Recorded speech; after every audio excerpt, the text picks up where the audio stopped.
Welcome back to the deep dive. Okay, it's July 22nd, and, well, if you're anything like us, your sports brain has officially switched modes.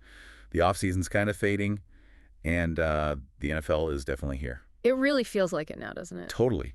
So today we're doing a deep dive into those very first uh, whispers and rumblings for the 2025-26 NFL season. Specifically, training camps are kicking off right now. Yep, this is where all that off-season talk starts to, actually hit the field. Exactly. And our mission, like always, is to cut through the noise. We'll sift through the big storylines, the key player moves, and those first insights coming out. Those little nuggets you get early on. Yeah, we want to give you that head start, that shortcut to knowing what's really important as the league ramps up. And for this, we're leaning heavily on, well, the best sources out there, primarily ESPN and Sports Brackets. What we're essentially doing is taking all that early camp news, the buzz around players, the first roster takes. Raw stuff. Exactly, the raw stuff. And just boiling it down for you, it's a pretty exciting time, almost like the league's annual restart button gets pushed. Yeah, it really is. And you see ESPN is practically shouting it, NFL training camp is here. They are definitely not being subtle about it. No. And you can almost feel that collective, sigh of relief from fans, but also that huge surge of anticipation. Oh, yeah. And ESPN's already diving in, covering the biggest storylines, roster projections, and previews for all 32 teams. It's like, boom, reset. All the talk is about now. And it's not just generic hype either. What's really interesting is that ESPN's reporters, their NFL Nation crew, they're already there. On the ground. On the ground, Yeah. sending back the latest news, buzz from all 32 training camps. So this isn't just speculation anymore. Right. This is real-time stuff, those first real looks at how these teams are actually shaping up. We're moving past predictions into, well, early observations. Okay, so ESPN mentions catching up on an active offseason as camps begin. Yeah. Let's unpack that a bit. What does an active offseason, really mean for a team right now as they head into camp? That's a really good question because active can mean different things. Sure, it's about player movement, trades, free agency, the draft, all that. But if you're really watching, it kind of reveals a team's philosophy, right? Are they making big, splashy signings? Maybe trading future picks? Yeah, the win now move. Exactly. That suggests a win-now approach, which brings immediate pressure. Or are they, quieter, maybe building through the draft, focusing on youth? Longer game plan. Right, signaling maybe a rebuild or just a commitment to developing younger guys. So how a team was active tells you a lot more than just that they were busy. You're kind of reading the tea leaves about their whole strategy. That makes total sense. It's the why behind the moves, not just the moves themselves. So, okay, thinking about that, what are some of those specific early storylines or maybe even surprises that the sources are flagging right from the camps? Things making people go, hmm. Well, one of the really early ones that ESPN jumped on, and it's significant, is that the Chiefs see instant Mahomes-Rice connection. Okay, instant chemistry. That sounds promising for them. It's more than promising. It's a huge deal. For the reigning champs, finding that immediate connection, especially after some offseason changes, it's a massive advantage strategically. How so? Well, it means they can probably speed up installing their offense, right? Maybe get into more complex plays, deeper routes, much earlier than expected. While other teams are still figuring out basic timing. Exactly. While others are ironing things out with new receivers or QBs, the Chiefs might already be working on advanced stuff. That puts them way ahead, especially in those crucial early weeks. Could let them build a lead in the AFC West pretty quickly. That kind of immediate click is pretty rare. Yeah, no kidding. That's a serious edge, especially because a slow start can really sink you in this league. But moving beyond established stars, what about big names finding new homes? Or even old faces reuniting? ESPN mentioned the Raiders reunite ex-Pro Bowler Adams with Carroll. The reunion sounds interesting. What's the story there? Yeah, reunite is the key word. It signals there's already history there, probably from college or maybe another team. Okay. So bringing someone like Adams, an ex-Pro Bowler, back together with a guy like Carroll, who he presumably knows well, it basically skips that whole awkward getting to know your phase on the field. Right, they already have a shorthand. Pretty much. They likely know each other's moves, communication's probably easier, the learning curve is just flatter. For a team like the Raiders, always looking to, make some noise, this feels like trying to tap into that existing chemistry for immediate results. It's less about teaching a new system from scratch, more about reigniting something that worked before. A calculated gamble on instant chemistry. A shortcut, almost. Interesting. And then there's the new blood, the rookies. ESPN is asking why Shedeur Sanders is the most intriguing rookie QB. Intriguing is a strong word for a rookie this early. What's making him stand out? It is a strong word, especially for a QB just starting out. Sanders obviously comes in with a ton of hype. College career, his dad, you know the story. High profile. Very. But for ESPN to call him intriguing right now, it suggests he's doing more than just meeting expectations. He must be showing something extra. Like what, potentially? Could be anything, really. Maybe it's his poise, maybe how fast he's picking up the playbook, which is notoriously tough for rookies.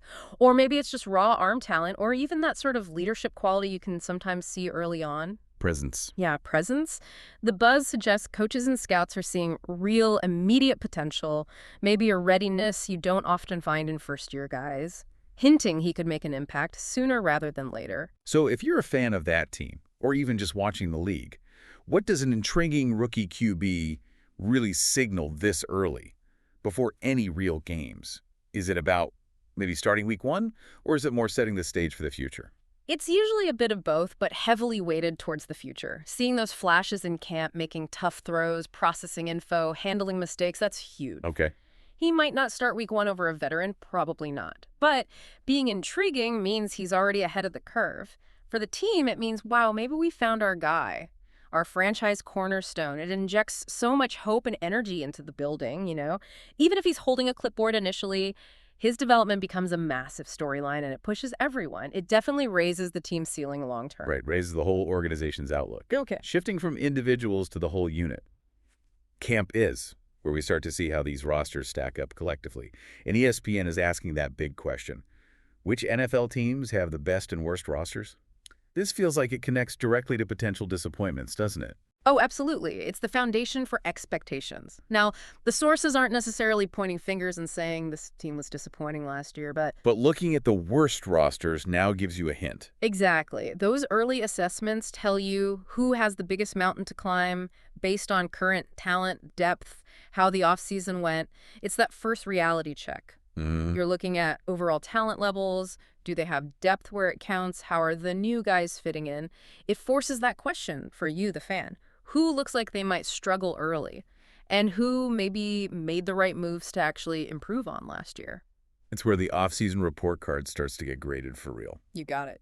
And speaking of grading, ESPN is also doing that massive undertaking, ranking the NFL's best players at every position for 2025. That sets a pretty clear benchmark across the league, right? An incredibly useful one. These rankings, usually pulled together from talking to people inside the league, execs, coaches, scouts. Experts. Right, the real experts. It gives you a consensus on who the elite players are. And it does a couple of things. It obviously celebrates individual stars, but for analyzing teams, it shows you where the top-tier talent is actually concentrated. If a team has several guys high on those lists, well, that tells you something significant about their roster strength. A built-in advantage. Definitely. And conversely, if a team is noticeably absent from those lists at key positions, it kind of underlines why their roster might be ranked lower, why they might face that uphill battle we talked about. It puts some data behind the best and worst labels. Okay, so here's where it gets really interesting for you listening. We've got these early camp observations, the player buzz, the Mahomes-Rice connection, the intriguing rookie, the roster rankings. How does all this early stuff actually set the stage for the regular season? Fundamentally, it lays the entire groundwork. I mean, training camp is where the team's identity for the year starts to form. Culture, playbook, install. All of it. The schemes go in, the depth chart starts taking shape. That early buzz, like the Chiefs example, suggests a team that might just explode out of the gate, win early games. While others are still finding their feet. Right. And player moves, rookie excitement, that signals potential shifts in who's strong in each division, maybe even the whole conference. And those roster rankings, they give us a pretty realistic snapshot of who's starting with a probable edge and who's starting in a hole. So it builds the narrative. It builds all the narratives that will dominate weeks 1, 2, 3. It gives us those first clues about who might surprise everyone positively or, well, negatively. It's basically the prologue that informs how we watch the main story unfold. And, you know, we can actually see the whole path laid out. Sports Brackets points out the NFL schedule release was way back in mid-May. May 14th, 2025, specifically. Ah, right. So the map has been there for a while. Exactly. The whole plan for the season is set. So you can already look up week 1, rivalries, all that. Yep. The current regular season schedule 2025-26 is fully available, team by team, week by week.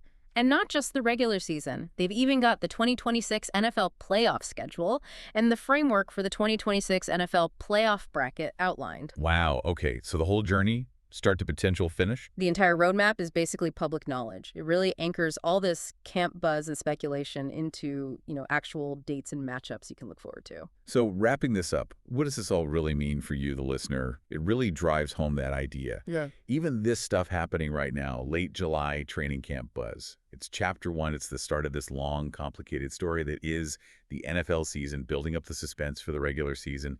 And yeah, like you said, even looking ahead towards the playoffs eventually, these early insights are really your key to following that story properly. So let's recap what we've covered in this deep dive. The NFL, officially back. Training camps are humming. Yep, all 32 teams. And we're already getting some really telling early signs. You've got those immediate connections like Mahomes and Rice clicking instantly. Crucial for the Chiefs. You've got intriguing rookies like Shedder Sanders already turning heads. And we're getting those first big picture takes on roster strength, who looks loaded, and maybe who's got some work to do. Oh, following that schedule release back in May that laid out the whole path. Right. And really, getting a handle on these early threads now helps you make sense of the season as it unfolds. You can spot which teams are building momentum, who's maybe struggling to meet expectations. Recognize those subtle shifts that might end up being huge down the line. So here's something to chew on as we finish up. How much does this early stuff, the camp chemistry, the roster tweaks we're seeing now, how much does it really matter when the lights come on for week 1 and the pressure is truly on? Yeah, when the games count for real. Exactly. Which of these storylines we're talking about today will actually define the 2025-26 season, and which ones will just fade away as, summer camp stories? It'll be fascinating to see how it all plays out.